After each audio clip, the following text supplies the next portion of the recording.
اعوذ باللہ السمیع العلیم من الشیطان الرجیم بسم اللہ الرحمن الرحیم۔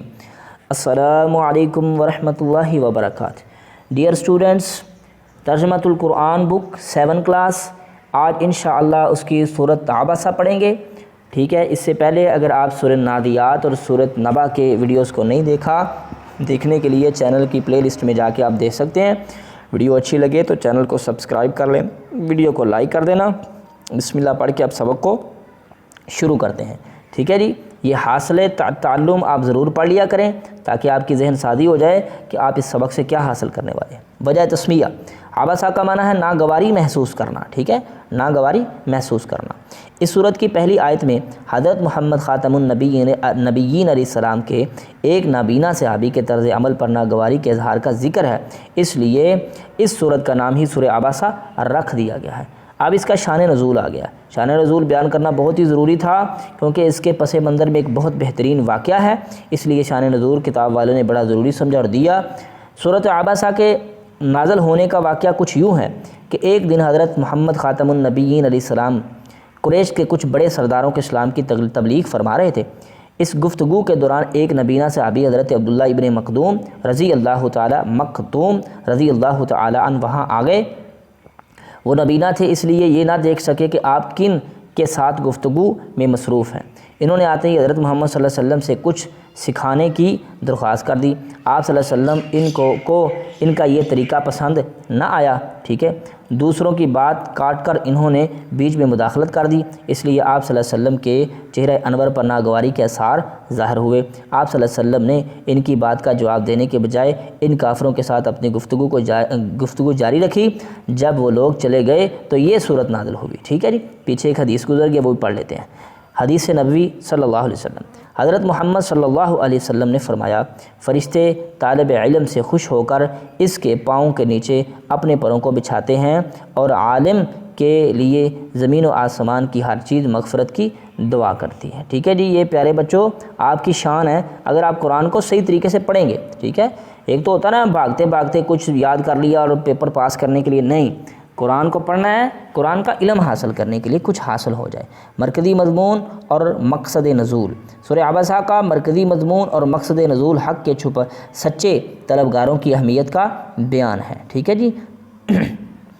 مضامین اور علمی نکات، سورہ عبسہ کے شروع میں یہ بیان کیا گیا ہے کہ اللہ تعالیٰ کے نزدیک کسی دنیاوی منصب یا مال و دولت کی کوئی اہمیت نہیں، بلکہ ایمان اور اخلاص والے کی اہمیت ہے، اخلاص والے عمل کی اہمیت ہے۔ غیر مسلموں کو اسلام میں داخل ہونے کی فکر اہم ہے، تاہم مسلمانوں کی اصلاح اور ان کی تعلیم کو فکر کرنا بھی انتہائی ضروری ہے۔ اس صورت میں واضح کیا گیا ہے کہ حق کو قبول کرنے کے لیے ظاہری بینائی نہیں بلکہ دل کی بصیرت ضروری ہے۔ اچھا، اس مضمون کے بعد اس صورت میں قرآن مجید کی عظمت کا ذکر ہے۔ قرآن مجید کا عظیم اور بابرکت کلام ہے، اللہ کا عظیم اور بابرکت کلام ہے۔ دراصل یہ ایک نصیحت ہے، جو چاہے اس سے فائدہ حاصل کر سکتا ہے۔ اکثر انسان اللہ تعالیٰ کی ناشکری کرتے ہیں، ہمیں اللہ تعالیٰ کی تمام نعمتوں پر شکر ادا کر کے اس کی فرما برداری کرنی چاہیے۔ سورۃ عبسہ میں اللہ تعالیٰ نے بارش کو اپنی خاص نعمت کے طور پر بیان فرمایا ہے۔ پھر اس نعمت سے حاصل ہونے والے پھلوں، سبزیوں اور چاروں کا ذکر فرما کر اللہ تعالیٰ نے اپنی قدرت کو بیان فرمایا ہے۔ قیامت کے دن کی سختی انسان کو اس کے قریبی رشتہ داروں سے بھی غافل کر دے گی۔ اس دن اللہ تعالیٰ کے فرما برداروں کے چہرے روشن اور نافرمانوں کے چہرے سیاہ ہوں گے۔ چلیں جی، اب فائنل میں صورت آ گئی ہے، پڑھتے ہیں۔ اس کا 1 رکوع ہے اور 42 آیات ہیں، ٹھیک ہے۔ پچھلی صورت کی جو آیات تھیں وہ 46 تھیں اور اس صورت کی آیات 42 ہیں، ٹھیک ہے جی۔ بسم اللہ الرحمن الرحیم۔ عبسہ وتولی، ناگوار محسوس کیا اور منہ پھیر لیا، رخ پھیر لیا، وتولی اور رخ پھیر لیا۔ ان جاءہ الاعمی، کس نے؟ نبی صلی اللہ علیہ وسلم نے، یہ کہ آپ کے پاس ایک نبینا آیا ہے۔ وما یدریک لعلہ یزکی، اور آپ کو کیا معلوم شاید وہ پاکیزگی حاصل کرتا، لعلہ شاید وہ یزکی پاکیزگی حاصل کرتا، او یذکر فتنفعہ الذکر، یا وہ نصیحت حاصل کرتا تو اس کو نصیحت فائدہ دیتی، تنفعہ اس کو فائدہ دیتی، الذکر نصیحت۔ اما من استغنی، لیکن جو شخص دین سے بے پرواہی کرتا ہے، فانت لہ تصدی، تو آپ اس کی طرف زیادہ توجہ کرتے ہیں، وما علیک اللہ یزکا، اور آپ پر کوئی ذمہ داری نہیں ہے اگر وہ پاکیزگی حاصل نہیں کرتا، ٹھیک ہے۔ واما من جاءک یسعی، اور وہ شخص جو آپ کے پاس دوڑتا ہوا آیا، وہو یخشی، وہ اللہ سے ڈرتا بھی تھا، وانت عنہ تلہی، اور آپ نے اس سے نظر انداز کرتے ہیں، کلا انہا تذکرہ، ہرگز ایسا نہیں، بے شک یہ قرآن نصیحت ہے، انہا تذکرہ، یہ نصیحت ہے۔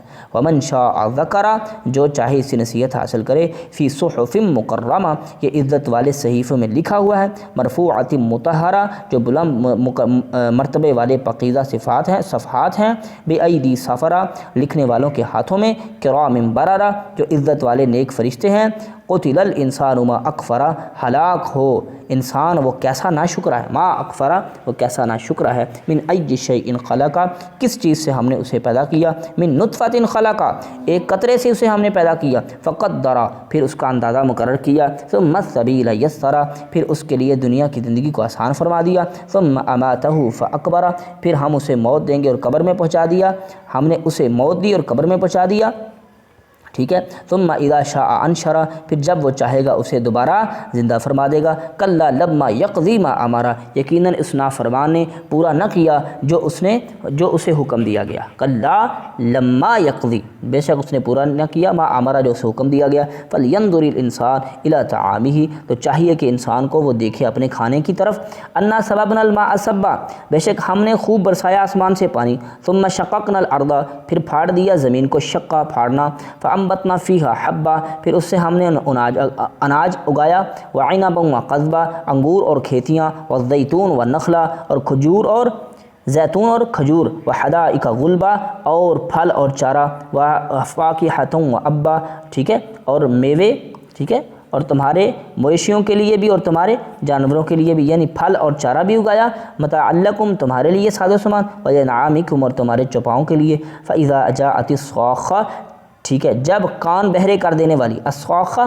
کان بہرے کر دینے والی، یعنی قیامت آ جائے گی، سخت آواز آئے گی، یوم یفر المرء من اخیہ، اس دن بھاگے گا ہر بندہ، ہر آدمی اپنے بھائی سے، و امہ و ابی، اپنی ماں سے اور اپنے باپ سے، و صاحبتہ و بنی، اور اپنے بیٹوں اور اپنے بچوں سے، لکل امرئ منہم یومئذ شأن یغنی، اس دن ان میں سے ہر شخص کو اپنی فکر ہوگی، یومئذ شأن یغنی، ہر کسی کو اپنی فکر ہوگی، وجوہ یومئذ مسفرہ، کچھ چہرے اس دن چمکتے ہوئے ہوں گے، ضاحکۃ مستبشرہ، وہ ہنستے مسکرا کے خوش و خرم ہوں گے، ووجوہ یومئذ علیہا غبرہ، اور کئی چہرے ایسے ہوں گے جن پر غبار ہوگا، ترہقھا قطرہ، ان پر سیاہی چھائی ہوگی، اولئک ھم الکفرۃ الفجرہ، یہ وہ لوگ ہیں جنہوں نے کفر کیا، کافر ہوئے اور بدکار ہوئے۔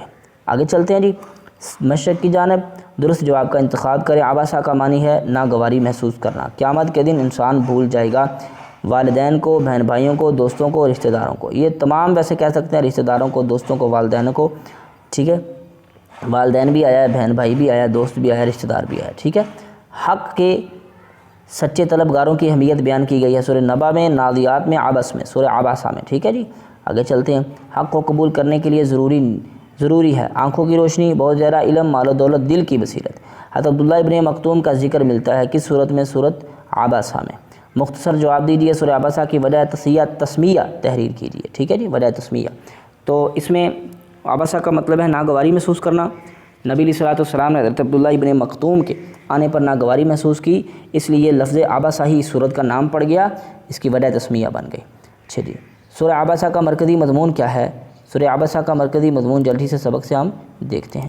لیں جی پیارے بچوں، سورہ عبسہ کا مرکزی مضمون اور مقصد نزول حق کے سچے طلبگاروں کی اہمیت ہے، ٹھیک ہے، حق کے سچے طلبگاروں کی اہمیت، اس کا مرکزی مضمون۔ قیامت کے دن قرآن مجید سے کون فائدہ حاصل کر سکتا ہے؟ جو بھی چاہے اس سے فائدہ حاصل کر سکتا ہے۔ قیامت کے دن نافرمانوں کے چہرے کیسے ہوں گے؟ ان پر گرد و غبار ہوگا، ان پر ذلت چھائی ہوئی ہوگی۔ تفصیلی جواب دیں، سورہ عبسہ کا شان نزول بیان کریں، آپ نے پڑھ لیا، سارا وہ پیرا اچھے طریقے سے یاد کر لینا ہے، اس واقعے کو ذہن میں بٹھا لینا ہے۔ سورہ عبسہ کا تعارف اور مضامین تحریر کریں، جی آپ نے اس کا تعارف اور مضامین سبق کو اچھے طریقے سے جب پڑھیں گے تو انشاءاللہ تعارف اور مضامین آپ کے لیے مشکل نہیں ہوگا۔ تو چلتے ہیں جی، انشاءاللہ اگلے سبق میں آپ کی اور میری پھر ملاقات ہوگی، تب تک کے لیے آپ اس سبق کو اچھے طریقے سے پڑھیں، صورتوں کے فہم کو حاصل کریں اور ان کا جو معنی اور ترجمہ ہے اس کو اپنے دلوں میں نقش کر لیں۔ اللہ مجھے اور آپ کو ان سب پہ عمل کی توفیق دے۔ ملتے ہیں جی انشاءاللہ اگلے سبق میں، تب تک کے لیے اللہ حافظ۔